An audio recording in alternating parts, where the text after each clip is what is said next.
गीता अध्याय 15 के श्लोक 16-17 में 3 प्रभु बताए हैं। ये 3 प्रभु कौन हैं? किस प्रभु की शरण में जाने के पश्चात जन्म और मरण समाप्त हो सकता है? 3 प्रभुओं में सबसे उत्तम परमात्मा कौन है? कैसा है? उसका क्या नाम है? इन सभी गूढ़ रहस्यों को जानने के लिए अवश्य सुनिए जगत गुरु तत्वदर्शी संत रामपाल जी महाराज के अमृत वचन।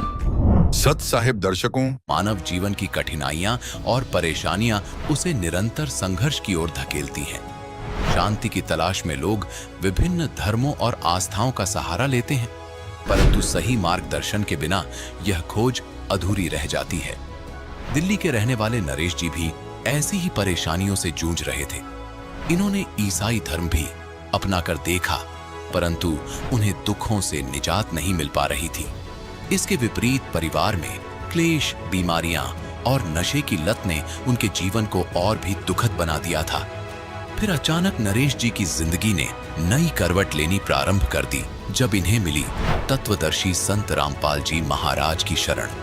उनसे नाम दीक्षा लेते ही वर्षों से परेशान कर रही पथरी बिल्कुल ठीक हो गई और नरेश जी ने न केवल सिर्फ अपने नशे की आदतों से मुक्ति पाई है, बल्कि सर्व बुराइयों का त्याग कर एक शांत और संतुष्ट जीवन यापन कर रहे हैं। आज ये कहते हैं कि संत रामपाल जी महाराज जी की शरण में आकर उन्होंने वास्तविक सुख और शांति का अनुभव किया है। सुनिए कैसे नरेश जी ने दुखों से निजात पाई और उनके जीवन में खुशियों की बौछार आई। नमस्कार सर। सर नमस्कार। सर क्या नाम है आपका? सर मेरा नाम नरेश दास है। नरेश जी आप कहाँ के रहने वाले हैं? मैं सर दिल्ली में सुल्तानपुरी सी ब्लॉक में रहता हूँ। सर संत रामपाल जी महाराज से कब जुड़े आप? 18 जुलाई 2014 में। सर संत रामपाल जी महाराज से नाम दीक्षा लेने से पहले क्या आप कोई भक्ति साधना भी करते थे? हाँ सर, भक्ति करते थे, नाम की भक्ति करते थे। और मैं ईसा मसीह को मानता था और बाइबल पढ़ता था। सर जो भक्ति साधनाएं आप करते थे उनसे क्या आपको कोई लाभ भी प्राप्त हुए? सर भक्ति साधना हम करते थे पहले, उससे कोई लाभ तो होते नहीं थे। उल्टा हमारे को घर में दिक्कतें, परेशानी, घर में लड़ाई झगड़ा और बहुत सी दिक्कतें थी जो हमें आती थी हमारे जीवन के अंदर। सर फिर आप संत रामपाल जी महाराज की शरण में कैसे आए? सर मेरे बड़े साले हैं, सन्नौट गांव में रहते हैं, नरेला जिला में। तो मैं इससे पहले ईसा मसीह को मानता था और बाइबल पढ़ता था। तो वो मुझसे, मेरे बड़े साले कहते थे कि भाई नरेश और कहीं भागना दौड़ना है तो और दौड़ ले, फिर तुझे मैं ऐसी जगह ले जाऊंगा फिर वहाँ से दोबारा तुम कभी भी वापसी जा नहीं पाओगे। आप ऐसी भक्ति साधना परमात्मा बताएंगे आपको, हमारे सतगुरु रामपाल जी महाराज। तो मैं इसको इग्नोर करता था हमेशा। तो बाइबल पढ़ता था और चर्च में जाता था। हम 1.5-2 साल हम चर्च में गए। झगड़ा तो खैर हमारे घर में होता ही था, किसी भी कारण झगड़ा बनता हो हमारे घर में, किसी भी कारण, पापा से, मम्मी से, भाइयों से, बहनों से। तो हमारी बनती नहीं थी, मियाँ बीवी हम दोनों परेशान थे। तो एक दिन मैं अपने परिवार से, अपने पापा मम्मी से लड़ाई झगड़ा करके और अपने ससुराल चला गया। ससुराल जाने के बाद मेरे साले ने मुझे बताया कि भाई अब तू चल, तेरा टाइम आ गया, सतगुरु रामपाल जी महाराज के शरण में चल और उनसे नाम दीक्षा ले और परमात्मा दया करेंगे सतगुरु रामपाल जी महाराज, और पूरे विश्व में और कोई आपको संभाल भी नहीं सकता। तो सर मैं वहाँ गया, मेरे इतनी टेंशन थी और इतनी दिक्कतें थी, मैं संभाल नहीं पाता अपने आप को भी और ना अपने घर बच्चों परिवार को भी। इतना परेशान था मैं, कभी कभार सोचता कि मैं किसी को मार दूं या खुद मर जाऊं। माइंड में ऐसी अब भावना हमारे मन के अंदर आती थी। तो मेरे साले मुझे ले गया आश्रम में। मैं फर्स्ट टाइम गया था मैं, और वहाँ देखा मैंने तो बहुत बड़ा मतलब वहाँ पर स्थान बना था परमात्मा का, सतगुरु रामपाल जी महाराज का। तो मैंने देखा वहाँ पे लाखों आदमी भंडारा कर रहे हैं, बैठे हुए हैं और परमात्मा की चर्चा कर रहे हैं, सतगुरु रामपाल जी महाराज की। जहाँ देखो वहीं चर्चा हो रही परमात्मा की, सतगुरु रामपाल जी महाराज की, हमें ये लाभ हुआ, हमें ये लाभ हुआ। तो मैं अंदर गया तो मेरा माइंड बिल्कुल ब्लॉक हो गया। मैं क्या करूँ, सर में दर्द बहुत ज़ोरों से हो रहा और घर की स्थिति सोच रहा मैं क्या करूँ, मेरा आगे क्या हुआ मेरे जीवन के अंदर। जो सतगुरु रामपाल जी महाराज के शिष्य थे वहाँ सब बैठे हुए थे, तो वो बता रहे थे वहाँ, मैं बैठा सुन रहा था वहाँ। मैं जानता भी नहीं कौन थे वो कौन नहीं। कम से कम 12-13 आदमी वहाँ बैठे हुए थे और वो बता रहे कि भाई मेरे अंदर 70 भूत थे। और कोई कह रहा मैं ऐसे सर में ना अपना पकड़ के अपने घर के दीवारों में मारता था बहुत ज़ोर से। और मैं देख सुन रहा वहाँ पर, भाई कैसे कैसे लाभ बता रहे हैं भाई, मेरे पता नहीं क्या क्या बता रहे हैं। वो तो मेरा बड़ा साला आया, कह रहा भाई अब आया तो परमात्मा की शरण में, सतगुरु रामपाल जी महाराज की शरण में तो आया, तो नाम देख ले चल जाइए वहाँ से भाई। तो मैं जो टेंशन होगी, मैंने कहा भाई अगर आया हूँ इतनी दूर तो नाम लेके ही जाऊँगा सतगुरु रामपाल जी महाराज से। अब तो मैं गया, नाम दीक्षा ली मैंने। सर, संत रामपाल जी महाराज से नाम दीक्षा लेने के बाद क्या आपको कोई लाभ भी प्राप्त हुए? हाँ सर, ज़रूर बताऊँगा मैं मुझे क्या क्या लाभ हुए हैं। मैंने नाम दीक्षा ली परमात्मा से, सतगुरु रामपाल जी महाराज से। डॉक्टर ने मुझे बताया, मेरा वो अल्ट्रासाउंड करा था मेरा, तो मेरे गुर्दे में 6 mm की पथरी थी राइट साइड में, और लेफ़्ट साइड में थी 4 mm की। मैं उससे बहुत ज़्यादा पीड़ित था, बहुत परेशान था उस पथरी से, मुझे बहुत ज़्यादा पेन होता था। तो मैंने नाम दीक्षा ली, परमात्मा का आशीर्वाद लिया। सतगुरु रामपाल जी महाराज ने मेरे सर पर हाथ रखा, पंजा रखा, वो दर्द और वो पथरी आज 6 साल हो गए हैं। मुझे ये नहीं पता वो दर्द गया कहाँ है, और पथरी, वो दोनों की दोनों पथरी गई कहाँ, मुझे खुद नहीं पता। मैं बिल्कुल मतलब इस दर्द से मतलब दूर हो चुका हूँ मैं। और सर दूसरा लाभ, मेरा हाथ टूटा हुआ था सर, 15 साल पुरानी चोट थी मेरे हाथ में। मैं पेड़ पर लटका हुआ था एक बार, तो पेड़ की जब मैं डाली टूट गई तो मेरा नीचे ना गिरा, तो हाथों के बल गिरा था मैं। तो मेरे दोनों हाथ ये ना, ये दोनों मुड़ चुके थे, और यहाँ से इतनी ऊंची हड्डी थी, इतनी ऊंची, कम से कम 1 इंची हड्डी मेरी हाथ की राइट साइड की उठी हुई थी। 15 साल हो गए थे मेरे हड्डी को उठी हुई को, वो बैठती नहीं थी कभी भी। मैंने बहुत दवाइयाँ खाई, प्लास्टर भी करवाया था मैंने, तो वो ठीक नहीं हुई थी हड्डी। 15 साल पुरानी चोट। तो मैं एक बार आश्रम में बैठा हुआ था, तो सतगुरु रामपाल जी महाराज के शिष्य थे वो, उसने आया बताया कि भाई आपके शरीर में आप कहीं चोट वोट लगी है आपके? मैं कहा जी हाँ चोट तो लगी हुई जी। मैं जानता भी नहीं कौन था वो। तो उसने कहा कि हलवा प्रसाद आप खाते हो? मैं कहा जी हाँ खाते हैं। कह रहा हलवा प्रसाद तो आप खा लेते हो, जो आपके हाथ में जो घी होता है ना, देसी घी, आप किसी पुरानी चोट पर लगा कर देखना आप। तो मैं तो बड़ा चिंबित हुआ, मैं कहा ऐसे चोट ठीक होती है क्या? तो मुझे विश्वास था नहीं, फिर भी मैंने लगा लिया। मुझे 1 महीना सिर्फ नाम लिए हुए हुआ था, तो मैंने उस हड्डी के ऊपर उस घी को रगड़ दिया, और मेरा हाथ एक कंधा उतर जाता था। पहले चोट थी इसके अंदर, ये जो झटका मारते ही ये कंधा पूरा नीचे आ जाता था मेरा। इससे काफ़ी परेशान रहा मैं काफ़ी साल। तो सर, तो मैंने वो घी लगाया दोनों जगह पर। फिर एक टाइम ऐसा आया कि मैं अपनी वैन लेके जा रहा था, और ठंड का टाइम था उस टाइम में, और मेरे हाथ में इतना तेज़ पेन हो रहा था इस दर्द, इस हड्डी के अंदर। तो मेरी सास थी, नरेले में रहती है, भवाना गांव में। तो उसने बताया था कि भाई नरेले में एक ऐसा डॉक्टर है हड्डी वाला, वो 300 रुपये लेगा एक टीके के, और आपकी हड्डी के अंदर लगा देगा वो टीका, वो आपकी हड्डी बैठ जाएगी। तो मेरा ध्यान वहाँ गया। तो मैंने मम्मी को चलते चलते गाड़ी में फ़ोन किया, मम्मी ऐसे ऐसे आपने बताया था भाई 300 रुपये लेगा, वो हड्डी बिठा देगा। तो मैं उनके पास फ़ोन किया, वो कह रहे हाँ बेटा कल आ जाओ। तो मेरा फिर दूसरी बार मेरा ध्यान सीधा गुरु जी की तरफ गया, सतगुरु रामपाल जी महाराज की तरफ, कि भाई ये तो झूठ बोल रहे हैं, अगर ऐसा घी लगाया था मैंने और ऐसे प्रसाद खाया था। तो मेरा ध्यान वहीं गया, मैं परमात्मा तय करो भगवान। तो मैं घर पे आपसे गाड़ी लेके सिर्फ पार्क के अंदर गाड़ी लगाई थी वैन, इतने में मैंने ऐसे स्टीयरिंग ऐसे छोड़ा और चाबी लगाई, ऐसे हाथ देखा तो मेरे सामने वो हड्डी ऐसे नीचे बैठती हुई नजर आई। तो मैं वहाँ डर गया एकदम से, भाई ये कैसे हो सकता है? जैसे शटर बंद करते हैं किसी दुकान का या दरवाज़ा बंद करते हैं, ऐसे ही वो हड्डी नीचे बैठती हुई नजर आई, और मैं घबरा गया था वहाँ पर। तो मैं अपने घर पे गया, अपनी मिसेज को बताया, अपनी पत्नी को बताया। तो वो उसने देखा भाई ऐसे ऐसे भी होता क्या? मैंने कहा भाई भगवान जानते, परमात्मा सतगुरु रामपाल जी महाराज जानते हैं। मैंने उनको याद किया था, एकदम से 15 साल पुरानी चोट कैसे बैठ सकती है? मैंने प्लास्टर करवा लिया, पट्टी दवाई खा ली मैंने, ये कैसे बैठ सकती है? तो मैं कहा ये तो परमात्मा का काम है, फिर तो ये छोटी मोटी शक्ति नहीं है। तो मेरा वहाँ से दृढ़ विश्वास हो गया था। और मेरी मिसिज को बहुत ज़्यादा परेशानी थी, ब्लड उनके शरीर में बहुत कम था। जब ये सतगुरु रामपाल जी महाराज का जो आश्रम है, उन्होंने वहाँ जाकर नाम दीक्षा ली। 6 पॉइंट पे उनका खून था, ब्लड था उनके शरीर में, और 1 महीने के अंदर बिगर दवाई खाए और ज़्यादा फल फ्रूट मैंने खिला दिए हो, ऐसा कुछ नहीं था। उनका 9 पॉइंट 1 महीने के अंदर बढ़ गया। मैंने जांच करवाई थी। सर, क्या आप नशा भी करते थे? हाँ सर, नशा करता था सर मैं। तो क्या संत रामपाल जी महाराज से नाम दीक्षा लेने के बाद आपका नशा छूट गया? हाँ सर, बिल्कुल छूट गया सर। बियर में बहुत ज़्यादा पीता था। घर में अपने मिसेज को बोलता था कि मेरे लिए चिकन उबाल दो, और मैं सर्दी के अंदर भी रजाई में बैठ के बियर को पीता था और मांस खाता था। तो बहुत ज़्यादा आदी था सर मैं, बहुत परेशान भी था। ऐसी हम तो बेकार की ज़िंदगी जी रहे थे। सतगुरु रामपाल जी महाराज ने बताया कि भाई ये तो गलत चीज़ है ये, और इससे आपकी भक्ति नहीं बन सकती। ये राक्षस खाना है, मदिरा और मांस खाना, ये राक्षस का खाना था ये। तो सर मैंने ये बियर, दारू, मांस, मच्छी, बीड़ी, सिगरेट, ये सब कुछ छूट गया सर मेरा। सतगुरु रामपाल जी महाराज ने बहुत दया बख्शी हमारे पे, और सतगुरु रामपाल जी महाराज की दया से, उसी कृपया से आज हमारा परिवार बहुत सुखी है। सर, संत रामपाल जी महाराज से नाम दीक्षा लेने के बाद आपको बहुत सारे लाभ प्राप्त हुए। हम आपसे एक बात जानना चाहेंगे। पहले आप बहुत ज़्यादा परेशान थे, उसके लिए आप देवी देवताओं के पास गए, फिर आप संत रामपाल जी महाराज की शरण में आए, और संत रामपाल जी महाराज की शरण में आने के बाद आपको बहुत सारे लाभ प्राप्त हुए। तो ऐसा क्या है कि आप लोग देवी देवताओं के पास जाते हैं, गुरुओं के पास जाते हैं, वहाँ ठीक नहीं होते, और संत रामपाल जी महाराज की शरण में आके ठीक हो जाते हैं? क्या कारण है?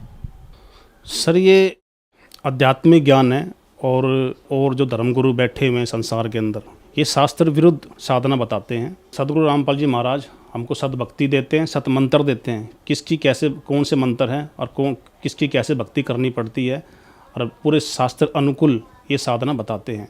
और उसके नियम जो बताते हैं परमात्मा हमारे सतगुरु रामपाल जी महाराज, उन नियम में रहकर अपनी भक्ति करो और अपने लाभ उठाओ परमात्मा का। सर, संत रामपाल जी महाराज से नाम दीक्षा कैसे ली जा सकती है? सर सत्संग आता है सतगुरु रामपाल जी महाराज का, तो उसके नीचे एक पट्टी आती है और उसमें नंबर लिखे हुए हैं। उस नंबर पे आप कॉल कर सकते हो, और जिला वाइज और अपने नाम स्थल बने हुए हैं, वहाँ पर फ़ोन करके नाम स्थल का पता करके वहाँ नाम दीक्षा ले सकते हो। धन्यवाद सर। सत साहिब। दर्शकों, अभी आपने सुने संत रामपाल जी महाराज से दीक्षा प्राप्त करके सुखी हुए भक्त के अनुभव। अब देखिए जगत गुरु तत्वदर्शी संत रामपाल जी महाराज के मंगल प्रवचन। और मैं 120 वर्ष काशी में भी रह कर आया हूँ।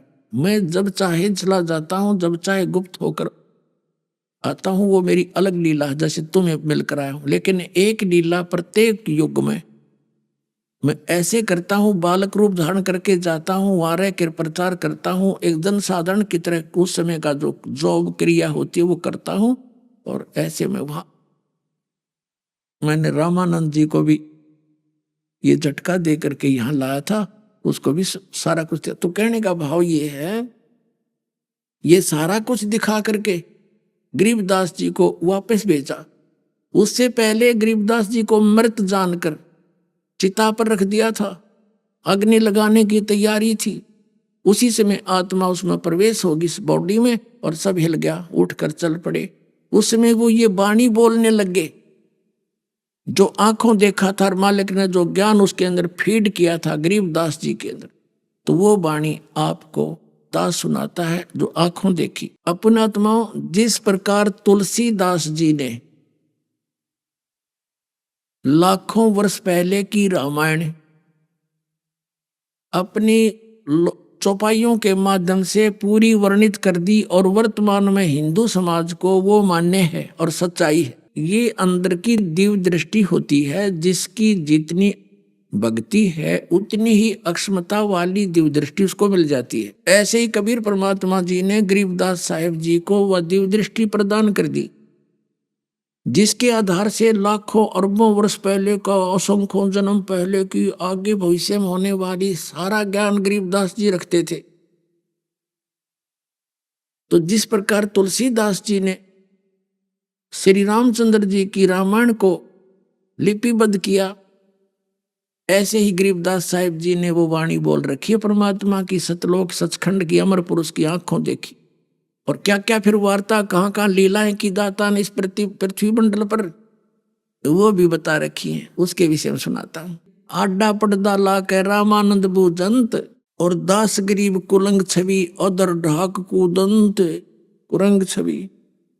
अब जब उसने अपने शिष्य विवेकानंद जी से ये सुना था, तो लोगों को ये दिखाने जचाने के लिए कि मैंने इसको कभी उपदेश दीक्षा नहीं दी, इतना गुस्सा हो गए थे। झोंपड़ी के अंदर पैर पटक रहा था रामानंद, और कह रहा, जो सुना रहा था, दिखा रहा था कि मैं इससे शकल भी नहीं देखता ऐसे व्यक्तियों की, शूद्रों की। और अंदर से कहते हैं, गरीबदास जी बता रहे हैं परमात्मा की लीला। आडा पर्दा लाके रामानंद भूजंत, और दास गरीब कुरंग छवि, अदर ढाक कूदंत। जैसे मर्ग कूद जाकर खड़े, कहते ऐसे गुस्से माँ पैर पटक रहा है रामानंद। और क्या बोला, कौन जात कुल पंथ है, कौन तुम्हारा नाम है, दास गरीब आधीन गति, फिर बोलत हैं बलि जाऊं मैं। गरीबदास जी कह रहे हैं कि बलिहारी जाऊं उस अनंत कोट ब्रह्मांड के मालिक के ऊपर, जो एक सुयोग्य शिष्य की भूमिका निभाते हुए और स्वाधीन भाव से बोलते हैं। गुरु जी कुछ भी डांट लगा रहे हैं, धमका रहे हैं, और गुरु शिष्य जैसे रहना चाहिए शिष्य ने, ऐसी भूमिका दिखा रहे हैं करके क्या बताते हैं कि सच्ची भी बता रहे हैं लेकिन आधीन भाव से कह रहे हैं। क्या कहते हैं, जात हमारी जगत गुरु और परमेश्वर है पंथ, दास गरीब लिखत पढ़ मेरा नाम निरंजन कंत। ये इस निरंजन को भगवान मानते हैं, ब्रह्म को। तो परमात्मा ने कहा वो तेरा भगवान मैं ही हूं, निरंजन हूं मैं। यहां मालिक का कहने का तात्पर्य, वैसे निरंजन का अर्थ होता है माया रहित भगवान, यानी निर्लेप परमेश्वर। लेकिन ये निरंजन इस काल को मान रहे हैं। तो परमात्मा ने कहा मैं निरंजन हूं, और जात हमारी जगत गुरु मेरा परमेश्वर है पंथ। एक ईश, एक ईश्वर, एक परमेश्वर। जैसे एक सरपुरुष, एक अक्षर पुरुष, एक परम अक्षर पुरुष। तो परमात्मा ने कहा तुम्हारा जो भगवान है वो तो ईश है, ब्रह्म, और परब्रह्म है ये ईश्वर, और परम अक्षर ब्रह्म ये परमेश्वर। मैं उस परमेश्वर की यानी सतपुरुष का, वो मेरा पंथ है, उसका उसके विषय में जानकारी देता हूं, वो मेरा मार्ग है। जात हमारी जगत गुरु और परमेश्वर है पंथ, दास गरीब लिखत पढ़े मेरा नाम निरंजन कंत। जब परमात्मा ने अपने आप को परमात्मा बोल दिया तो रामानंद जी घना दुखी हो गया और कहने लगा, रे बालक सुन दुर्बुद्धि, तेरा घटमट तन आकार, दास गरीब दर्द लगा जब हो बोले सृजनहार। गरीबदास जी कह रहे हैं परमात्मा ने अपने आप को परमात्मा कह दिया, तो रामानंद जी की अज्ञान सोच ने ये मान रखा था कि वो परमात्मा तो निराकार है, और फिर कह रहा है रामानंद कि तेरा तो घट तन शरीर दिखाई देता है, तू अपने आप को भगवान बता रहा है। ए बालक सुन दुर्बुद्धि, तेरा घटमट तन आकार, और दास गरीब दर्द लगा, दुखी हो गया जब हो बोले सृजनहार। परमात्मा ने अपने आप को सृजनहार बताया, और कहा इतनी गालियां दे दी रामानंद ने परमात्मा को, तुम मोमन के पाल हुआ, तेरा जुल है के गर्भास, और दास गरीब अज्ञान गति। तेरा इतना दृढ़ विश्वास कि तू मोमिन एक मुसलमान जुल्हे के घर टुकड़ों पर पल रहा है, अपने आप को तो भगवान बता रहा, अज्ञानी। अब क्या बताते हैं, तर्क तलु से बोलते रामानंद सुरज्ञान, और कहते हैं दास गरीब कुजात है, ये आखिर नीच निदान।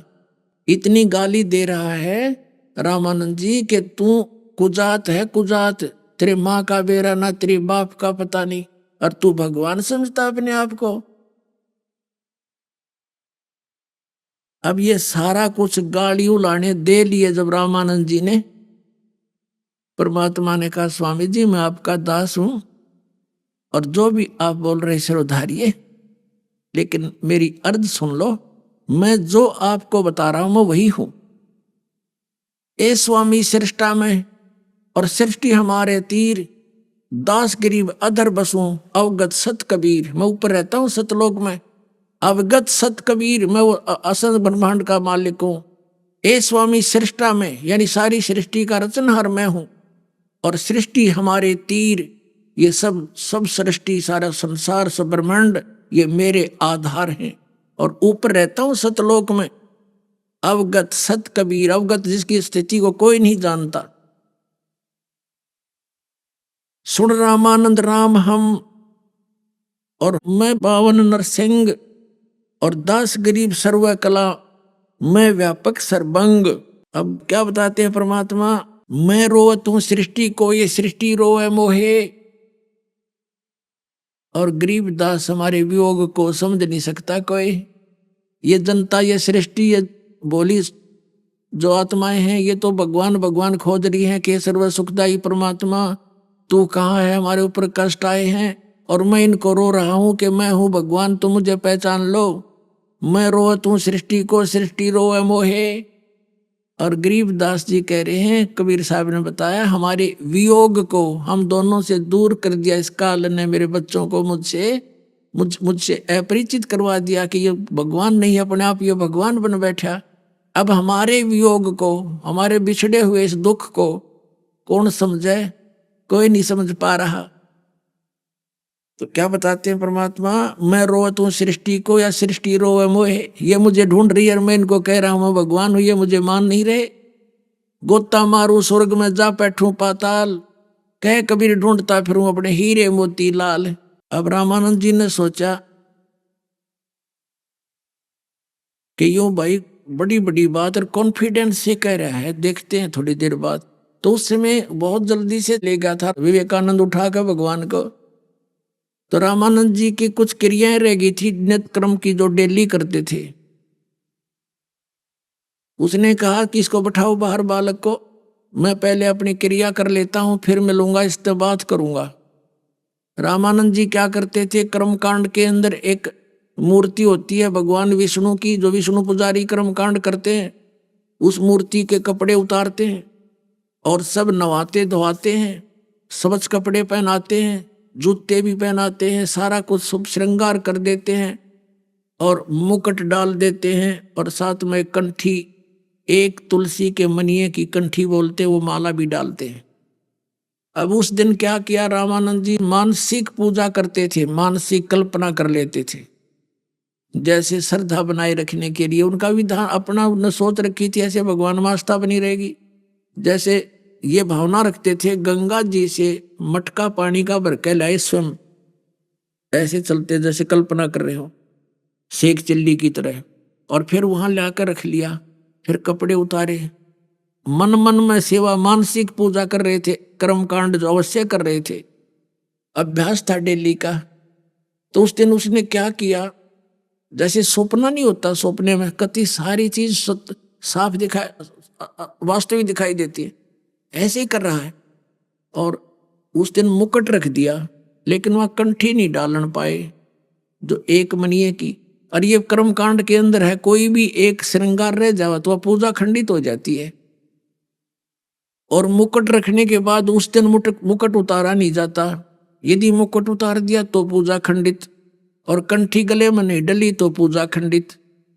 गणा चिंतित हो गया रामानंद। पूरे जीवन में आज पहली बार जो है मुझे धोखा लगा है, अपने आप को कोस रहा है, मेरा कौन सा अपराध सामने आ गया जो आज मुझसे यह गलती बन गई। भगवान मुकुट उतारूं कैसे और कंठी डालूं, डालने की चेष्टा करी, वो मुकुट में फंस गई, जैसे सपने में होता है ऐसे। गणा दुखी हो रहा। परमात्मा बाहर खड़े थे, 5 वर्ष के बालक, कहने लगे स्वामी जी इस माला की गांठ खोल लो, कुंडी खोल लो और फिर ऐसे गले में बांध दो, मुकुट उतारना नहीं पड़ेगा। और रामानंद जी ने सोचा कोई मूर्ति सामने नहीं, एक बच्चे ने पर्दा हटा के देख लिया हो हैं, और ये तो भगवान आ गया। अपन आत्माओं, ब्राह्मण सोए जो ब्रह्म पहचाने, ब्राह्मण उसी का नाम है जो भगवान को पहचान ले। और लोक लाज मर्यादा जगत की तरण जो तोड़ पगावे, तरण डिकड़ा जैसे तिनका होता है तोड़ के फेंक दे लोक लाज को, वो भक्त होता है। अब देखो एक तरफ तो रामानंद जी ये सिद्ध करने जा रहे थे कि मैंने इसको नाम नहीं दिया इस शूद्र के बच्चे को, और पूरा ब्राह्मण वर्ग उनका काशी के मौजूद आदमी ब्राह्मण विराजमान थे, और एक तरफ भगवान दिखाई दे रहा था। तो रामानंद जी ने समाज नहीं देखा, बाढ़ में जा समाज सारी उम्र डले ढोरा। इसके लिए 104 साल के हो चुके थे रामानंद जी जब परमात्मा 5 वर्ष की लीला का शरीर दिखा रहे थे। अब उन्हें सोचा जिसको मैं खोज रहा था ये सामने खड़ा, एक बाढ़ में जाओ, ये समाज मेरा अड्डा पड़दा एक तरफ फेंक बाहर निकल का वह वृद्ध, और जिस जुल्हे को कहते कपड़ा भी ना लगने दूं उसको सीने से लगा दिया, आंखों में आंसू भर आए। बोलो सतगुरुदेव।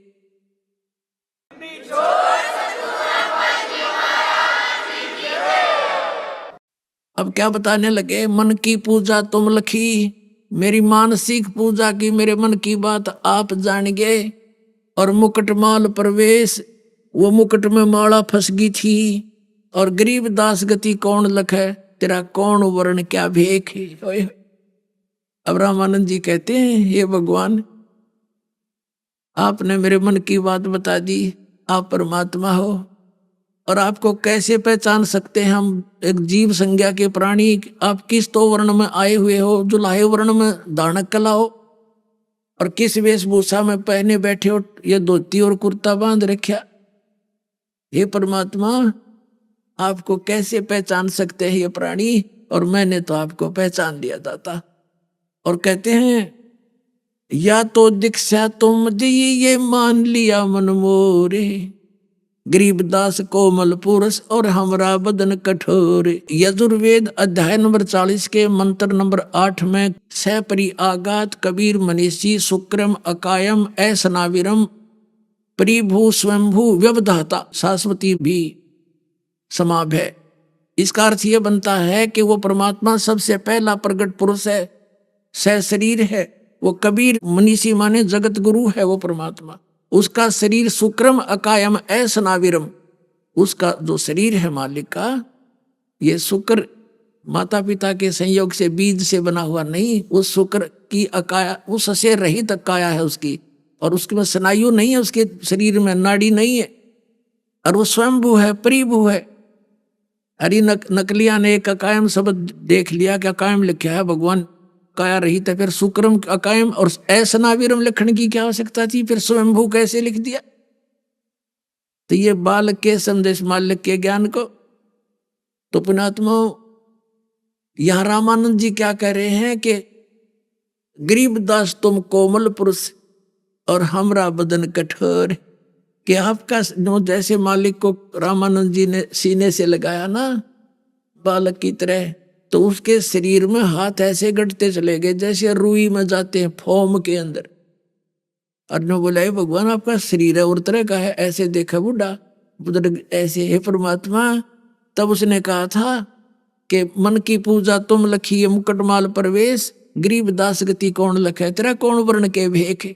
आप किस वर्ण में बैठे और किस वेशभूषा में खड़े हो, आपको कैसे पहचान सकते हम मंदबुद्धि के प्राणी। हे मालिक, मैंने आपको पहचान लिया। तो पुणात्मा, एक तरफ तो पूरा ब्राह्मण वर्ग इज्जत और बेइज्जती, एक तरफ भगवान। तो संत भगत वो होते हैं, कहते हैं वक्त पड़े सौदा करे और भाड़ में जाओ, वो नकली ज्ञान फेंक दे उसने तुरंत ठाके। मीराबाई ने कहा था जब उसकी माँ उसको कहने आई थी, बेटी तू मत जा कर इन सत्संग के अंदर, लोग हमारी तकरार करते हैं, बेटी बेइज्जती हो जाएगी। तब ने कहा था, माता सत्संग में जाना मेरा ना छुटाई, चाहे जड़ का मरो संसार। जो उद्देश्य को हम लेकर आ रहे हैं, जो उसमें बाधक वो हमारा कैसे हो सकता है। तो पुण्यात्मा, परमात्मा ने फिर उस रामानंद जी की बुद्धि को फिर थोड़ा सा बदल दिया। फिर एकदम बोल पड़ा वो विवेकानंद के महाराज जी, इसने ऐसे ऐसे कहा था। उनकी तो बात खत्म हो गई, बोला तू बैठ एक तरफ। तब कहता, भगवान आपने झूठ क्यों बोला। कबीर साहब ने पूछा कि क्या झूठ बोला स्वामी जी, कि तूने ये कहा कि मैंने आपको दीक्षा दी। मैंने कब दीक्षा दी आपको। परमात्मा ने कहा, जिस समय आप गंगा घाट पर स्नान करने के लिए गए थे, मैं पैड़ियों पर लेटा हुआ था, आपकी खड़ाऊ मेरे सिर में लगी थी, आपने कहा था बेटा राम राम बोल, मेरे सिर पे हाथ रखकर आशीर्वाद दिया था। अब रामानंद जी ने कहा कि बेटा वो बालक तो 2-2.5 वर्ष का होगा ज्यादा से ज्यादा, क्योंकि 2.5 वर्ष के बालक में और 5 वर्ष के बालक के शरीर में डबल डिफरेंस हो जाता है, हाइट में, बॉडी में। तो परमात्मा ने कहा, देखो स्वामी जी सामने देखना जरा, एक सेवादार की खटिया थी चारपाई, उस पर लेट के 2.5 वर्ष का बालक का रूप बना के और एक 5 वर्ष के बालक के रूप में अलग से खड़े रहे और कहा, देखियो ये सामने ऐसा था मैं।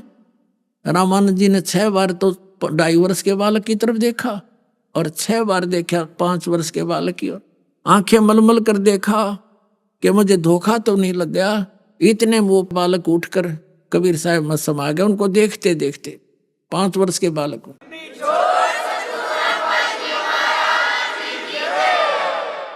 पुण्यात्माओं, रामानंद जी का झटका लग गया, लेकिन यो मन बड़ा दुष्ट है, जल्दी से हार स्वीकार नहीं करता।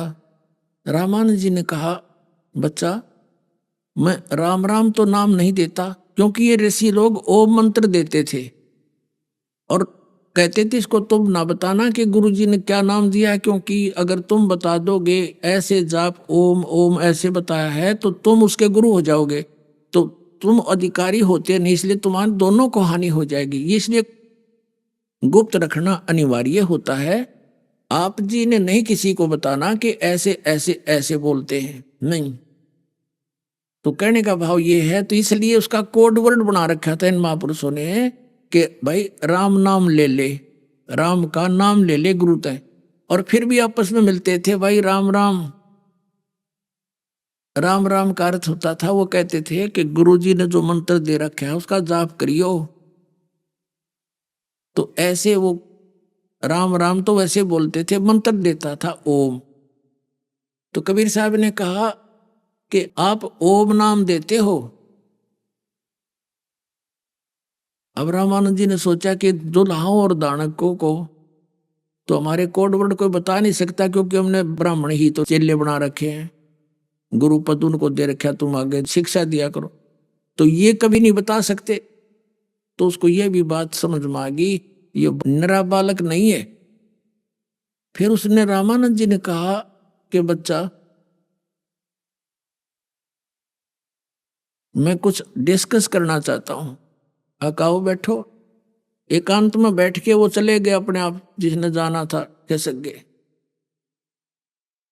तो वहां परमात्मा की और कबीर जी की चर्चा हुई। रामानंद जी ने कहा, देखो आपका ज्ञान में वजन है और मेरा ज्ञान तो बालक जैसा है, लेकिन मैं 104 वर्ष का हो गया परमात्मा, और आपका ज्ञान मैं मान ले उपदेश दीक्षा आप वाली शुरू कर दूं, कल मेरी मृत्यु हो जाए तो मैं घर का रहूंगा ना घाट का। तब कबीर साहब ने कहा कि यह मौत मेरे हाथ में है, मेरी आज्ञा के बिना निकट नहीं आ सकती स्वामी जी, और जीवन तो थोड़ा ही भला, जस सत सुमरण हो, लाख वर्ष का जीव ना लिखे धरे नहीं कोई। तो रामानंद का बात कुछ समझ में आई है, लेकिन यो मन फिर भी बदमाश है। परमात्मा ने कहा कि आप किस आशा में भक्ति कर रहे हो, क्या उद्देश्य लेकर के।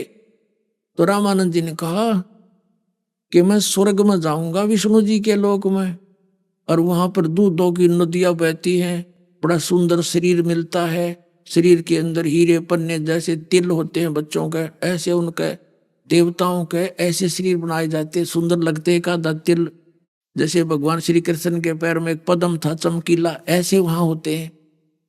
तो ये बताने लगा ऐसा ऐसा सुख है वहां स्वर्ग में, आनंद लूंगा। कबीर साहब ने कहा कितने दिन रहोगे। विद्वान पुरुष थे, कहा बच्चा वो तो अपने जितनी मेरी पुण्य कमाई होगी तब तक स्वर्ग में रहूंगा, फिर कहाँ जाओगे पता नहीं, 83 लाख योनियां भी भोगनी पड़ेंगी, फिर खाक है वो सुख, वो क्या सुख है फिर। अब वो एकदम चिंतित हो गए। बात तो ठीक है, अब तेरे कृष्ण तेरे विष्णु जी ये बाल मुकुंद भी मरेंगे, ये तेरे बिहारी जी भी मरेंगे, और फिर कहाँ रहोगे तुम। फिर आप परमात्मा ने कहा कि देवी पुराण के अंदर 3रे स्कंद में 5वें अध्याय में लिखा, पढ़ कर देख स्वामी जी। ये विष्णु जी स्वयं कहते हैं अपनी माता को कि तुम शुद्ध स्वरूपा हो और ये संसार तुमसे उद्भासित हो रहा है, मैं ब्रह्मा और शंकर, हमारा तो जन्म और मृत्यु होता है।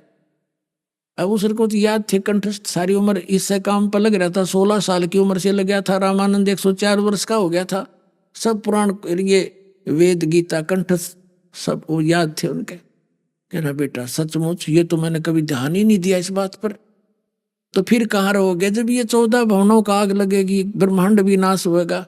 एक ऐसा स्थान है सतलोक जो कभी समाप्त नहीं होता, जिसके विषय में गीता ज्ञानदाता 18वें अध्याय के 62वें श्लोक में कहता है, अर्जुन तू सर्वभाव से उस परमेश्वर की शरण में जा, उस परमेश्वर की कृपा से तो परम शांति और सनातन परम धाम को प्राप्त होगा। यहां बात घुमाकर भगवान कहते हैं वो ज्ञान है मेरे पास स्वामी जी। अब स्वामी जी फ्यूज तो हो गए, कंडम तो हो गए, लेकिन ये मन बड़ा हठी है इसकी, लेकिन परमात्मा भी तो इसका बाप है, वो करके छोड़ेगा इसने कंडम। रामानंद जी ने कहा मैं बचपन से ही ना समाधिस्थ होता हूं और बहुत दूर तक मेरी समाधि जाती है। परमात्मा बोले समाधि लगाओ, आप देखता हूं कहां तक पहुंचते हो। उन्होंने समाधि लगाई तो रोज का अभ्यास था, मिनटों में समाधिस्थ हो गए। परमात्मा पहुंचे साथ में सूक्ष्म रूप में त्रिकुटी के ऊपर, क्योंकि त्रिकुटी जब ये सुषमा के पार करके त्रिकुटी आ जाती है, सुषमना द्वार को पार करते ही त्रिकुटी आती है। और त्रिकुटी तो ऐसा जैसे इंटरनेशनल एयरपोर्ट होता है, और वहां से फिर अपने अपने जहां जहां जिस इष्ट का उसने साधना कर रखी है आजीवन, उस वहीं से उसका वो जहाज जाता है, वहां से फिर उसी लोक में पहुंच जाता है। वहां जाकर कोई परिवर्तन नहीं होता। कहते हैं योग युक्त प्राणायाम कर जीत्या सकल शरीर, और त्रिवेणी के घाट पे वहां अटक गए बलवीर। अब वहां 3 रास्ते हो जाते हैं, 3 रास्ते त्रिवेणी बोलते हैं उसको। सामने ब्रह्मरंदर, ऐसे सामने और लेफ्ट साइड में ये धर्मराज का ऑफिस है, एक पूरे वो बना हुआ सेक्रेटरीएट समझ लो। सबसे पहले धर्मराज के पास प्राणी जाता है, उसका अकाउंट देखा जाता है, जिस इष्ट की उसने साधना कर रखी वहां उसकी टिकट बना दी जाती, वहां भेज दिया जाता। नरक में जाना नरक में डाल दिया जाता है, किसी पशु योनि में जाना भूत बनना वो भेज दिया जाता है। और राइट साइड के अंदर ये अन्य और लोक हैं, जैसे 88,000 खेड़े हैं, शपथपुरी है, और सामने का ब्रह्मरंध्र है। कहते ब्रह्मरंध्र के घाट को खोल लेता है कोई एक, द्वारे से फिर जाते हैं ऐसे बहुत अनेक। तब परमात्मा ने कहा कि ये है जो आगे जो जा रहा है ब्रह्मलोक का रास्ता है, और ये तेरे मंत्र से नहीं खुलेगा, हरे राम हरे कृष्ण और केवल ओम मंत्र से। ये मेरे पास वो सतनाम मंत्र है 2 अक्षर का स्वामी जी, और इसके उच्चारण से तुरंत खुल जाएगा। रामानंद जी ने अपने सारे जंतर मंत्र कर लिए, वो नहीं खुला। तब परमात्मा ने कहा कि मैं बोलूं सिमरण करूं श्वास उश्वास से अपना एक मंत्र का। ऐसे करते ही वो सामने का पट खुल गया, बजर कपाट एकदम ऐसे साफ। तो परमात्मा ने कहा आ स्वामी जी मेरे साथ। अब लेकर गए कि जिसको तुम निराकार ज्योति निरंजन और ब्रह्म कहते हो, ये बैठा साकार देख सामने। परमात्मा को देखकर उस नतमस्तक हो गया वो काल, ऐसे नीचे मस्तक कर दी गर्दन, और कहा चल इसके सिर पे पैर रख और चलो ऊपर ले चलता हूं। क्योंकि इसने उस गेट को 21वें ब्रह्मांड में जो रास्ता सतलोक जाने का एक द्वार है, जो 11वां द्वार है, उसको इसने स्वयं संभाला हुआ है, कोई इधर से निकल नहीं जा तेरे इस घेरे में था। और परमात्मा के सतनाम के मंत्र के जाप से ये मुरझा जाता। जैसे फणपति मंत्र सुन रखे फण सकोड़, ऐसे बीरा मेरे सतनाम तयु काल लवे मुंह मोड़े। जैसे फणपति यानी सर्प ऐसे फन फैलाए बैठा हो, और गारडू एक मंत्र बोल देता है, उससे वो फन नीचे को करके सकोड़ लेता है, जमीन पर टेक लेता है। कहते कबीर साहब कहते हैं जैसे फनपति मंत्र सुन गारडू के मंत्र को सुनकर और ले वे फन सकोड़, ऐसे बीरा मेरे नाम सतनाम से यू काल ले मुंह मोड़े। ये सबसे बड़ा अजगर है। तो क्या हुआ, सतलोक फिर परब्रह्म के लोक में प्रवेश किया। उससे आगे परमात्मा भंवर गुफा से इन प्रत्येक लोक में, जैसे विष्णु के लोक में जाएंगे वहां भी एक भंवर गुफा, क्योंकि प्रत्येक इसने नकल कर रखी काल ने सतलोक की। तो ऐसे प्रत्येक लोक से पार करते एक भंवर गुफा आती है, ऐसे घूम कर उसे निकल कर ऐसे जाना पड़ता है। तो वो भंवर गुफा आगे सतलोक में प्रवेश करते समय वहां भंवर गुफा आई, तो उसमें से पार करके सतलोक आ जाता है। तो वहां जाकर जैसे गरीबदास जी के साथ लीला हुई थी, ऐसे ही उसके साथ हुई। वो 5 वर्ष का बालक जाकर के अनंत कोट ब्रह्मांड के सिंहासन पर विराजमान हो गया, और रामानंद जी से कहा कि I am God, I am supreme God. Ramanand से कहा कि मैं हूं वो परमात्मा स्वामी जी जिसकी तुमको खोज है। ओए होए। अब रामानंद जी ने वहां तो जो परमात्मा देखा उसका करोड़ सूर्य करोड़ चंद्रमा ऐसा स्वरूप देखा था, फिर वो परमात्मा कबीर साहिब के 5 वर्ष के बालक में समा गया था। अनंत कोट ब्रह्मांड के कंट्रोलर के सिंहासन पर अकेले कबीर परमात्मा वो 5 वर्ष के बालक विराजमान हो गए। रामानंद जी से कहा कि अब जाओ बच्चा, भक्ति करो, नाम लो, तब यहां से कहोगे ये है वो स्थान तुम्हारा जहां से तुम बिछुड़ कर गए हो। अब एकदम वापस आया रामानंद, ऐसे समाधि टूटी तो सामने 5 वर्ष के बालक फिर बैठे, चरण पकड़ दिए उस बच्चे के, रोन लग गया। वो 104 साल का वृद्ध ने बोला, हे परमात्मा, कहते 2 उठौड़ है, एक तू भया एक से 2, और गरीब दास हमकार ने तुम आए हो मगजो। ओए होए, क्या बताया परमात्मा ने, तुम स्वामी में बाल बुद्धि। रामानंद जी क्या कहते हैं, तुम स्वामी में बाल बुद्धि, तुम मेरे मालिक, तुम मेरे गुरु, और मैं एक बालक बुद्धि का हूं। मेरा तो बालकों जैसा ज्ञान था परमात्मा, और मैं ऋषि पाक रहा था। तुम स्वामी में बाल बुद्धि, और कर्म भरम बयानाश, गरीब दास निज ब्रह्म तुम, मेरा हो गया दृढ़ विश्वास। गरीबदास जी बता रहे हैं ऐसी ऐसी वार्ता हुई उन आत्मा और उस परमात्मा की। बोलत रामानंद जी सुनो कबीर करतार, गरीबदास सब रूप में तुम ही बोलनहार। यानी सभी प्राणी आप ही की शक्ति से चल रहे हैं परमात्मा, आप बिना इस पृथ्वी पर कुछ भी नहीं। तुम साहेब तुम संत हो, तुम सतगुरु तुम हंस, गरीबदास तुम रूप बिना और न दूजा अंश। तुम साहेब माने तुम परमात्मा हो, तुम सतगुरु यानी जगत गुरु सबका सच्चा ज्ञान देने वाले भी तुम हो, और तुम ही हंस यानी एक नेक आत्मा में जो गुण होने चाहिए वो दाता, वो भी आप में ही है, इस पृथ्वी पर किसी में मैंने देखे नहीं। अभी आपने सुने संत रामपाल जी महाराज के मंगल प्रवचन। आइए अब सुनते हैं संत रामपाल जी महाराज से नाम दीक्षा लेकर सतभक्ति करके अद्भुत लाभ प्राप्त करने वाले अनुयायी के विचार। ऋषियों, संतों, महात्माओं ने पूर्ण परमेश्वर को पाने के लिए घर बार छोड़ दिया, घोर तप किए, शरीर को भयंकर कष्ट दिया, निराहार रहे और अपने शरीर तक गला दिए, परंतु अंत में उन्हें सिद्ध शक्ति के अलावा कुछ हाथ नहीं लगा। ऐसे ही एक साधु की जीवन गाथा से आज हम आपको रूबरू करवाने वाले हैं। इनसे मिलिए, ये हैं ग्वालियर मध्य प्रदेश के नरसिंह जी। घर बार छोड़कर साधु बन चुके थे, 40 नागाओं के महंत भी थे।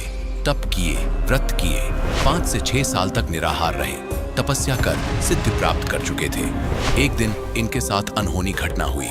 सफेद प्रकाश दिखा व आकाशवाणी हुई कि अगर मोक्ष चाहते हो तो सच्चे गुरु की तलाश करो, नहीं तो ऐसे ही भटका खाते रहोगे। इसी तलाश को आगे बढ़ाते हुए ये अनेक साधु संतों के पास गए, पर कुछ हाथ नहीं लगा।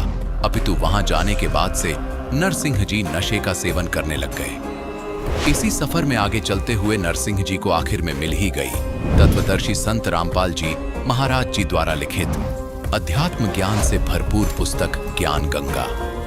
मोक्ष प्राप्ति का सच्चा ज्ञान पढ़कर संत रामपाल जी महाराज से नाम दीक्षा लेने के बाद तो मानो नरसिंह जी का जीवन ही बदल गया। अब सुनिए इनके जीवन परिवर्तन की सच्चाई, कैसे एक साधु ने सच्चे संत की शरण अपनाई। नमस्कार सर। सतसाहिब जी। सर क्या नाम है आपका? नरसिंह दास नाम है मेरा। मैं ग्राम मैना, तहसील चिनौर, जिला ग्वालियर, MP। सर संत रामपाल जी महाराज से नाम दीक्षा आपने कब ली? 2014 में ली सर। सर संत रामपाल जी महाराज से नाम दीक्षा लेने से पहले क्या आप कोई भक्ति साधना भी करते थे? मैं भक्ति करता था। पहले एक महात्मा जी ने नाम दे रखा था मेरे को, उन्हीं की सेवा करता था, और उन्होंने एक मंत्र दे रखा था तो उसी पे साधना करते रहते थे। मैं तो बाबा बन गया था और घर छोड़ दिया था मैंने 2000 में ही। फिर जो एक महात्मा जी थे चरणदास जी, उनको मैंने अपना गुरु बना लिया। उनने मेरे को मंत्र दे दिया तो बस उन्हीं की सेवा करता रहा, और उन्होंने बता दिया बेटा जी भक्ति करते रहो, नाम जाप करते रहो और आपको भगवान मिलेगा। तो बस वो करते करते करते करते जब उनके नाम से कुछ नहीं उगाया था तो फिर मैंने दूसरे गुरु बनाए। तो उनने भी बता दिया कि भाई ऐसे ऐसे भक्ति करो, आप ठीक कर रहे हो। तो उनने बता दिया कि आप व्रत करो और उपवास करो, जितना हो सके उतना करो, ऑटोमेटिक ये पूजा पाठ बंद कर दो, आप तो तपस्या में लग जाओ। फिर मैं एक गुफा बनवाई और गुफा बनवा के फिर मैं उस तपस्या में लग गया। मैंने खाना पीना भी बंद कर दिया। 5-6 साल मैंने कोई अन्न आहार नहीं किया, केवल कोई फल फ्रूट आ जाता तो खा लेता था, और कभी कभार आलू वगैरह आ जाते थे तो उसको भूंज करके खा के और गुफा में घुस जाता था। 5 साल तक जब मैं साधना करता रहा तो एक सिद्धि सी प्राप्त हो गई मेरे अंदर। इतना मैं देख लेता था कि जब कोई मेरी गुफा की तरफ आता था तो मैं उसको देख लाता था 1 किलोमीटर 2 किलोमीटर दूर से कि कोई मेरी तरफ आ रहा है, और कुछ ला रहा होता था तब भी देख लेता कि आज फलाना आदमी आ रहा, मेरे लिए ये चीज़ लेके आ रहा है। तो मैंने सोचा कि अब तो बहुत अच्छा हो गया। बोले तपस्या वो गुरुदेव ने मेरे को सही बताई थी, जो कि इतनी बड़ी उपलब्धि मेरे को हो गई। मैं इसी को ही बहुत बड़ा चमत्कार मान रहा था गुरुदेव का। फिर तपस्या करते करते एक दिन क्या मेरे को एक वाइट कलर का प्रकाश नजर आया, और उसमें से आवाज़ आ रही थी। मेरे को जी नहीं दिखा, उसकी बॉडी दिखी नहीं कि कौन है, मेरे को केवल आवाज़ आ रही थी कि बेटा अभी तो कुछ नहीं है, अभी तो ये तेरे को सिद्धि साधि लग गई, इससे कुछ नहीं होने वाला है। बोले अगर मोक्ष की गति चाहते हो तो इसके लिए कोई सच्चे गुरु की तलाश आपको करना पड़ेगी, और नहीं तो ऐसे ही भटका खाते रहोगे आप लोग। फिर मैंने सोचा कि ये कैसे बात बनेगी। फिर मैं बाहर निकल आया, घूमता रहा, वो सच्चे गुरु की तलाश में बहुत जगह गया मैं, पर कोई, अब जो भी मेरे सामने वो महात्मा मिलता तो मैं वो महात्मा 18 और मैं 25, इतना फर्क मेरे को उसमें दिखता था। तो मैंने कहा कि अब इनको गुरु में क्या बनाऊं कि ये तो मेरे से वैसे ही बहुत कमज़ोर हैं। ये बने जरूर हैं, मठाधीश थे, बड़े बड़े जटा जूट रखा रखे थे, उन्हें बड़े बड़े आश्रम पे पैसा वाले भी थे, पर भक्ति उतनी कुछ नहीं थी उनके पास। जब मैं उनको अपनी आंख से देखता था तो उसमें कुछ नहीं था, केवल पैसा था उनके अंदर।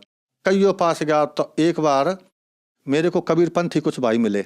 उनने कहा महात्मा जी कहाँ जा रहे हो? मैंने कहा भाई ऐसे सच्चे गुरु की तलाश के लिए मैं जा रहा हूँ कि जिसके पास शब्द होए, वो शब्द लेने जा रहा हूँ मैं, जिससे भक्ति साधना करके अपनी मोक्ष की गति पा सकूँ। तो वो बोले कि हमारे गुरुदेव शब्द बताते हैं, आप हमारे गुरु जी के पास चलिए। तो मैंने कहा चलो भाई, मैं पहले उनसे बात करूँगा। बोले हाँ आप बात कर लेना। तो वे मेरे को मथुरा ले गए सर। मथुरा में जाके पहुँचे, वहाँ के जो प्रचारक थे, क्या नाम है वो, तुलसीदास जी महाराज, जय गुरुदेव। तो उनके पास मैं गया तो उनसे भी बातचीत हुई ऐसी। तो उन्होंने कहा बेटा भक्ति करो, मैं सवेरे आपको नाम दूंगा। तो जब उन्होंने मेरे को नाम दिया सवेरे, और नाम देते के बाद में उन्होंने मेरे से कहा था कि बेटा चिलम मत पीना और हुक्का पी लिया करो, क्योंकि हुक्के में तो वो तम्बाकू छनके जाती है तो वो तेरे को नुकसान नहीं करेगी, और हुक्के में कोई दिक्कत नहीं है। तो मैं 500 रुपये का जिल लम्बा हुक्का लेके आ गया मैं, और 3 किलो तम्बाकू आके मैंने अपनी गुफा पर रख लिया, और फिर दे दनादन हुक्का चलता रहा। तो छाती पे ऐसा हो गया कि जलन सी चालू हो गई, क्यों हुक्का का सीधा धुआं जाता है। चलता रहा तो 3, 4, 5 साल तक। फिर मैंने उनको पूछा, मैंने जो हुक्के से तो मेरे को दिक्कत खड़ी हो रही है।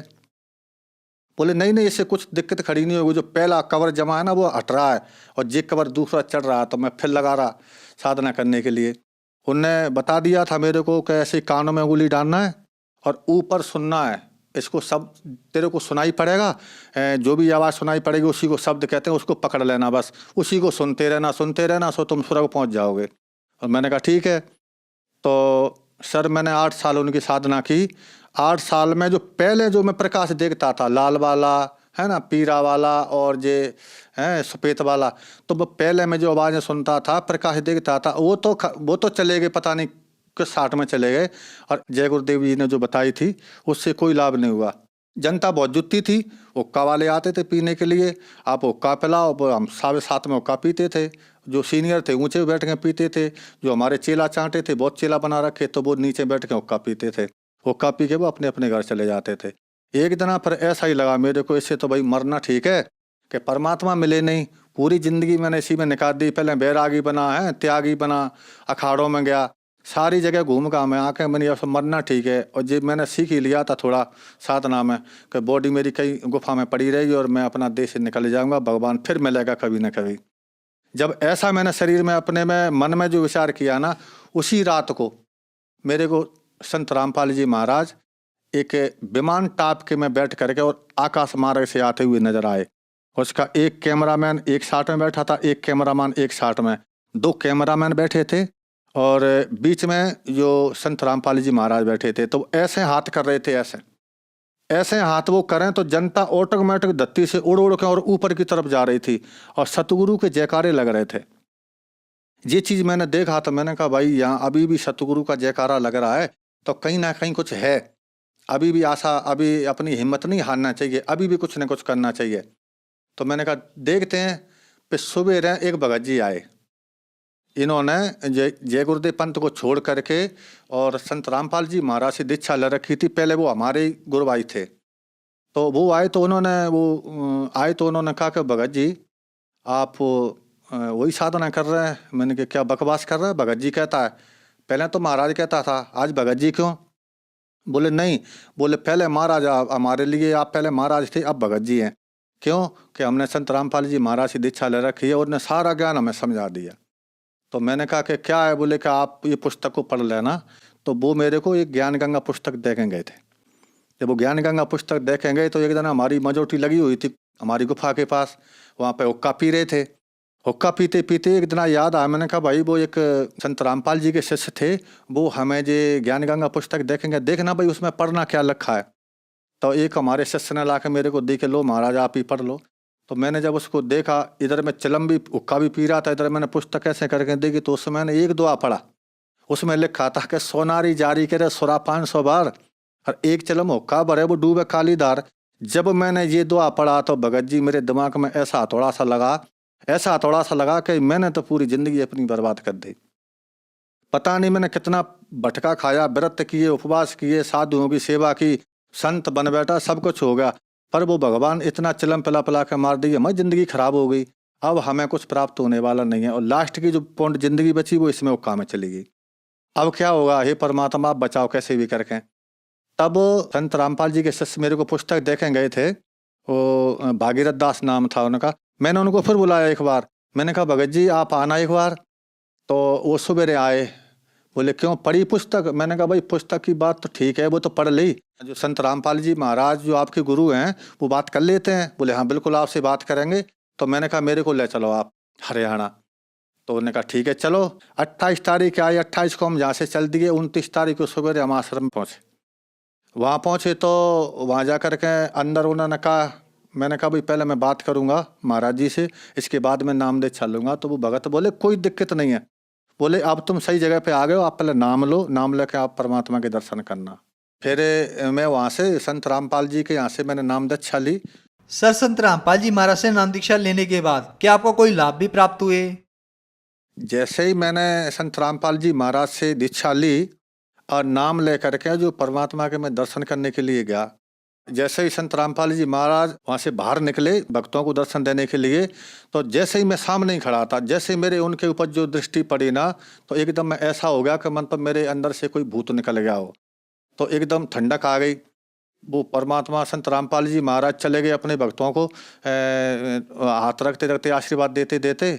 जब मेरी बारी आई तो मेरे पे आशीर्वाद नहीं दिया, मेरे सर पे उन्होंने हाथ नहीं रखा और ऐसे निकल के चले गए। तो फिर एकदम मैं रोने लग गया। मैंने कहा हे भगवान, आप जंगल में गए थे मेरे को लेने के लिए, आप मेरे को जंगल में से बुला करके जहाँ ले आए और जहाँ आपने मेरी बात भी नहीं सुनी। तो इतनी दूर से जब वो संत रामपाल जी महाराज लौट के आए और लौट के आए मेरे से कहा कि मैंने क्या नहीं सुनी बेटा तेरी, सब कुछ तो सुन ली। तो फिर मेरे को लगा कि भाई यहाँ जो पक्का काम है।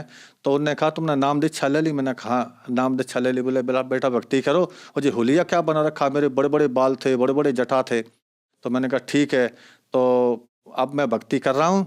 और उन्होंने कह दिया था कि अब तुमको कोई भूत व्याधा नहीं सतावेगी। तो पहले बहुत से आते थे जिन भूत बेताल वगैरह, अब कोई नहीं आता और बढ़िया भक्ति हो रही है और बढ़िया साधना में लगे हुए हैं। और जबकि पहले मैं मरने के लिए जा रहा था, पहला लाभ तो यही है कि जब मेरा बिल्कुल ऐसे लकड़ी जैसा शरीर हो गया, व्रत करते करते उपवास करते करते, तो एकदम ऐसा नया जीवन मिला जो भक्ति साधना करने से आज देखो मेरी बॉडी कैसी है, बिल्कुल जे लग रहा है मैं तो अभी घर से निकल के आ रहा हूँ। जब मैंने जी दीक्षा नहीं ली थी जब, तो पहले अगर आज भी मेरे को लोग देखते हैं तो वो पहचान नहीं पाते हैं कि आप वही हैं क्या। तो ऐसा हो गया था मैं, बिल्कुल मेरी अंदर की लीवर खराब हो गया था, क्योंकि 5 साल मैंने खाना नहीं खाया तो वो सुकड़ के इतना नेक हो गया था। तो उसमें आधी रोटी 1 रोटी जाती थी केवल बस। तो अगर ज़्यादा खाता था तो बीमार हो जाता था और कम रोटी खपती थी, इससे बिल्कुल शरीर कमज़ोर होता जा रहा था। तो पहली बात तो यह है कि जब परमात्मा संत रामपाल जी महाराज से मैंने दीक्षा ली, तो जो मैंने मंत्रों के जाप किए, जो क्रिया उन्हें बताई थी, जो मैंने करना चालू की, तो आज मेरा वो लीवर भी सही है और मेरी पूरी बॉडी बिल्कुल ऐसे लगती है कि जी पता नहीं कौन है। और अगर आज वो देखें तो मेरे कोई पहचान नहीं पाएगा कि जी वही हैं कि दूसरे हैं।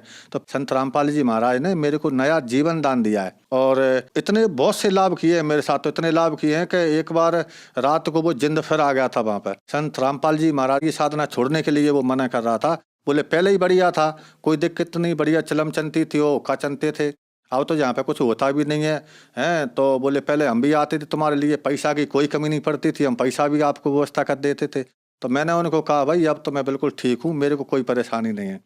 तो वो भी धीरे धीरे करके फिर मैंने अर्जी लगाई, संत रामपाल जी महाराज को मैंने फ़ोन लगा के अर्जी लगाई मैंने कि वहाँ पे मैंने कहा भगत जी ऐसी ऐसी बात है, यहाँ पे भूत परेशान कर रहे हैं मेरे को। संत रामपाल जी महाराज ने वहाँ बता दिया कि बेटा भक्ति करते रहो और कबीर साहब सब ठीक करेंगे, आप तो भक्ति करते रहो, भक्ति मत छोड़ना, अगर भक्ति छोड़ देना ना तो फिर वो परेशानी खड़ी हो जाएगी। आज वो भक्ति करता आ रहा हूँ और आज तक के स्थिति में मेरे को कोई परेशानी नहीं है और आज बिल्कुल सही सलामत मैं आपके सामने खड़ा हूँ। और जब से जो मैंने ज्ञान गंगा पुस्तक पढ़ी और उसमें जो मैंने देखा और फिर मैंने गुरु दीक्षा ली संत रामपाल जी महाराज से, तब से नशा, बीड़ी, सिगरेट, गांजा, अरे पीने की तो चली बात है का, मेरे पास कोई बीड़ी पीने वाला भी आदमी नहीं बैठता, ना मैं किसी को बैठाता मैं इन लोगों के पास, और ना हमारी गुफा पे कोई अब ऐसा आदमी आता कि जो बीड़ी पीता होगा। जब तक संत रामपाल जी महाराज के शरण में नहीं जाते, जब तक नशा से मुक्ति नहीं मिल सकती। संत रामपाल जी महाराज की अगर कोई पुस्तक भी पढ़ ली किसी ने तो उसी से उसका उद्धार सा हो जाता है, ऑटोमेटिक उनको प्यास लगती है। इनके शब्द में और इनके मंत्रों में इतनी शक्ति है कि ये चीज़ बगल में आती ही नहीं है। जो नशा हो कुछ भी हो, सब बुराइयों से वो दूर हो जाता है बिल्कुल। ऐसी शक्ति है उनके शब्द में, शक्ति है। और जो नाम उन्होंने दिए हुए हैं वो बिल्कुल शास्त्रों में जो है उन्होंने एक एक बात बताई है, हर शास्त्र की बात मेरे को बताई। जब मैं समझ गया, क्योंकि मैं पहले पुराण शास्त्र पढ़ चुका था, पर मेरे को समझ में नहीं आ रही थी, उसकी वो कुंजी नहीं मिल रही थी, उसकी कुलजी जो ताला लगा हुआ था। ऊपर से मकान को तो देख लेता कि जो मकान बना है, फिर ताला खोल के अंदर नहीं जा पा रहा था, इसका मतलब क्या होता है। पर संत रामपाल जी महाराज ने सारा मतलब मेरे को समझा दिया। और पहले तो मैं इतना बड़ा जो गुरु पद पे बैठा हुआ था, तो कुछ लोग मेरे पास आया करते थे कि महाराज जब मोड़ा गांजा ज़्यादा पीता है, चिलम ज़्यादा पीता है, तो मैं चुप हो जाता था कि मैं क्या करूं, मैं तो खुद पीता हूं भाई, जब मेरी भी नहीं छूट पा रही है तो मैं तेरे लड़के की मैं क्या छुड़ाऊंगा। तो मैं चुप हो जाता था, उनसे कुछ नहीं कहता था, कह देता और किसी महात्मा को देख ले भाई, मेरे बस की बात नहीं है। और बहुत से लोग ऐसे आते थे, बस हमको तो वही लोग अच्छे लगते थे जो कुछ चिलम पीने वाले आते थे। कई लोगों ने ऐसे प्रश्न किया, मैंने कहा ना, फिर छुड़ाया, कुछ नहीं हुआ उससे। वो तो संत रामपाल जी महाराज की जब शरण में गए तो आज बिल्कुल मैं स्वस्थ हूँ, मेरे को कोई बीमारी नहीं, कोई रोग नहीं है, आज मैं बिल्कुल स्वस्थ हूँ और अच्छा हूँ। सर, संत रामपाल जी महाराज से नाम दीक्षा कैसे ले सकते हैं? संत रामपाल जी महाराज से दीक्षा के लिए परमात्मा ने वहाँ से हर प्रांत में, हर जिले में नामदान केंद्र खोल रखे हैं। तो कोई भी प्रांत से, और वहाँ पर टीवी से आप देखोगे तो नीचे पट्टी पर वो नंबर आते हैं। अगर जानकारी ना हो तो उस पर नंबर लगा करके आप फ़ोन पे पूछ सकते हैं कि पुस्तक कहाँ मिलेगी। वैसे तो परमात्मा ने इतना कर रखा है कि हर गांव-गांव, गली-गली में पुस्तक सेवा हो रही है, आप उनसे पुस्तक लेकर के उसे पढ़ सकते हैं। अगर उसमें अच्छा लगे आपको तो नाम ले सकते हैं, नहीं तो आप टीवी पे सतगुरु संत रामपाल जी महाराज प्रवचन देते हैं तो उसमें आप सुन सकते हैं। उसमें नीचे नंबर आ रहे हैं, उनमें आप नंबर को फ़ोन लगा करके आप पुस्तक मंगा सकते हैं और अपने नाम के लिए जानकारी भी ले सकते हैं कि हमें नाम कहाँ मिलेगा।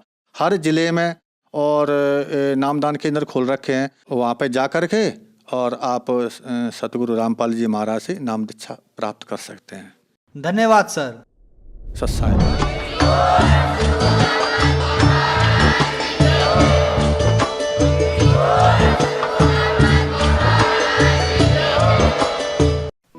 आप सुन रहे थे जगत गुरु तत्वदर्शी संत रामपाल जी महाराज के मंगल प्रवचन।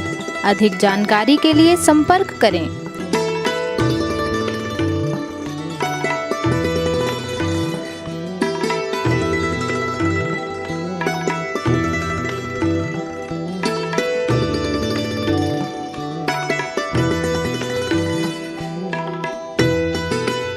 जगत गुरु तत्व तत्वदर्शी संत रामपाल जी महाराज जी के पावन सानिध्य में भक्ति की अलख जगाने तथा श्रद्धालुओं को सत्य भक्ति मार्ग का रास्ता दिखाने हेतु कनाडा के लोकप्रिय channel the TV NRI channel पर जगत गुरु तत्वदर्शी संत रामपाल जी महाराज जी के मंगल प्रवचनों का प्रसारण प्रतिदिन सुबह 7:30 बजे से 8:30 बजे तक तथा रात्रि 7:30 बजे से 8:30 बजे तक किया जा रहा है। इस सत्य भक्ति मार्ग को अपनाने के लिए अधिक से अधिक सत्संग प्रसारण देखें। इस सत्संग प्रवचन का सीधा प्रसारण संत रामपाल जी महाराज लाइव सत्संग YouTube चैनल और जगत गुरु संत रामपाल जी महाराज Facebook पेज पर भी देख सकते हैं।